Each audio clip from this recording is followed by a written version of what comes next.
generation through briquette production in northern Ghana. So first, before I start, this project is intended to promote environmental sustainability, as it has already indicated. We are into restoration. We are into natural resource management. So we plant trees, and then what we realize is that we sustain so many bushfires in the tree plantations. So we are trying to leverage on the grasses in the tree plantations so that we can, instead of the grasses causing havoc to the trees we plant, we can harvest the trees to use them to produce what we call briquette. That is the grass charcoal. That is what is commonly known among the farmers back home.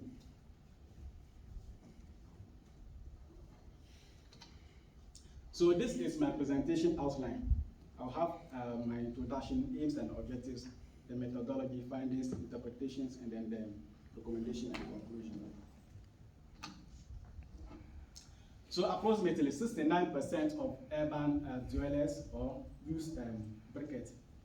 They use charcoal for cooking in Ghana. And then 73.4% use firewood for cooking in Ghana.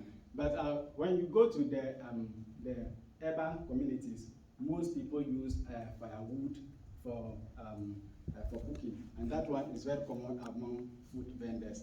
But the question is, when you ask them, why do you use foil, why do you use firewood, or why do you use charcoal for all this? The only answer they will give you is availability, affordability, and then there's no alternative. And then if you look at the pictures behind me, you see the impact of bushfires and then afforestation, that is cutting down of trees. You can see the everything there.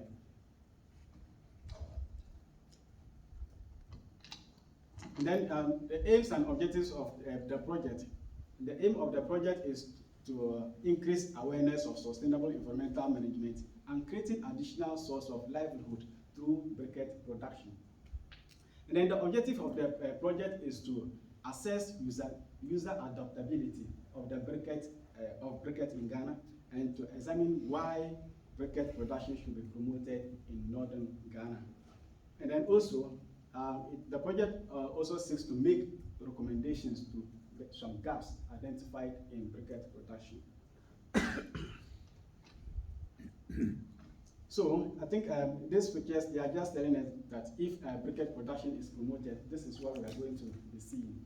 There will be promotion in income, and then environmental sustainability will be promoted, and then there will be food security.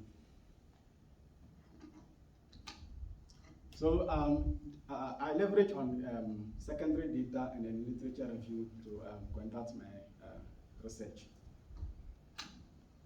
So these are previous findings that have been found, and then it's talking about adaptability of briquette among women. And then these were some of the responses that we got when we were to make comparison between a briquette and then tree charcoal. So when we asked them, the response was that some of the responses was that I will patronize briquette, and then others said they will not patronize. So 5% of the respondents said they will not patronize briquette. So the comparison is between tree charcoal and then the briquette, that's the grass charcoal. So 5% of the respondents said they will not patronize briquette. But 25% of the respondents say yes, they will patronize briquette if the price of briquette is the same as that of tree charcoal. And then 70% of them said yes, they will patronize briquette even if the price of briquette is higher than that of tree charcoal. And then this one is talking about, the next graph is talking about the saving. So 10% of them said no, briquette doesn't save. When you use briquette, it doesn't help you in saving against on foil. But 80% thankfully said yes. When you make comparison between briquette and then tree charcoal, you can see that it saves a lot of energy. And then why briquette? Why briquette? Why are we talking about briquette production or grass charcoal production? It saves savings from reduced expenditure. So when you use briquette, when you compare briquette and tree charcoal, you can realize that it saves in a lot of funds or money when you are to use briquette. So, and this savings can be used to do other things and to expand maybe those kind of businesses the women do, because we work directly with them. And then we have reduction environmental and agricultural problems. We all know the kind of environmental and agricultural problems that we face when we rely on treated charcoal, or we just allow the bushes to be burnt. And then suppose the Sustainable Development Goal 7. And then Sustainable Development Goal 7 is talking about green and cleaner energy. And then employment, it serves as an avenue for employment. Those who will be engaged in collecting the raw materials for production will be engaged in some kind of employment. And then the machine, those who will engage in manufacturing these machines for the briquette production will also be engaged in some kind of income generation. And then those who will be transporting the grasses to the briquette production centers will also be having some form of employment. And those trainers who will be training others in order to maximize or to increase awareness will also be having some kind of employment for themselves. And then we have, this one is telling us main fuels used for cooking in Ghana. So you can really see why the need of this project. Wood is 33.3%, and then charcoal is 34.1%. So then look at gas. And then the gas is only in the urban centers who mostly use gas. When you go to the rural communities, very few of them use gas. You can even go to a community and then nobody uses gas in that community. So electricity and crop residue, only very few people use it. That's 0.3 and then 0.4%. So this one is just is really telling us how dangerous, or how it's really a concern that we should do something to minimize the use of trees or our dependence on trees for fuel. And then some gaps were found during the research. And those gaps were expensive technology, poor market systems and network, low awareness level, and then lack of government commitment. So these were some of the gaps found during the research. So, and then we have some recommendations for those gaps that were found.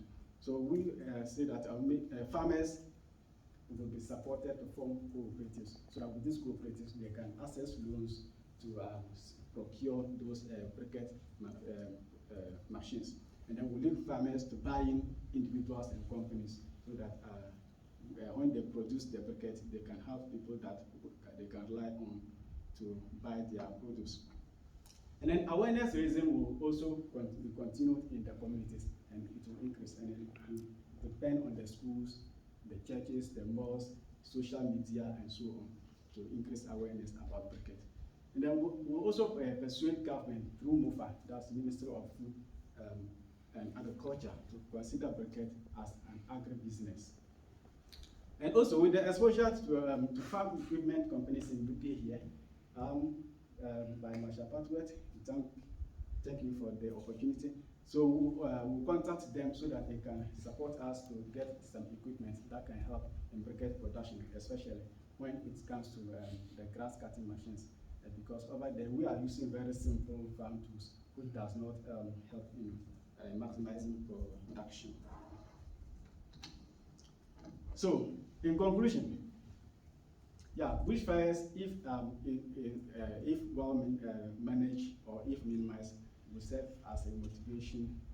Sorry, bushfires and deforestation will be minimized when people are motivated and educated to see grass as an alternative income earner. So if we minimize bushfires, I think all these things will be done. And then when briquette production is scaled up in the locality, it will afford the youth employment opportunities, as we have already indicated. And then anyone who invests in time, skills, knowledge, or whatever funds in briquette production is indirectly supporting environmental management and then helping to combat climate change. So climate change is real, and we should all contribute in controlling and mitigating its impact to promote sustainable agriculture. Thank you very much.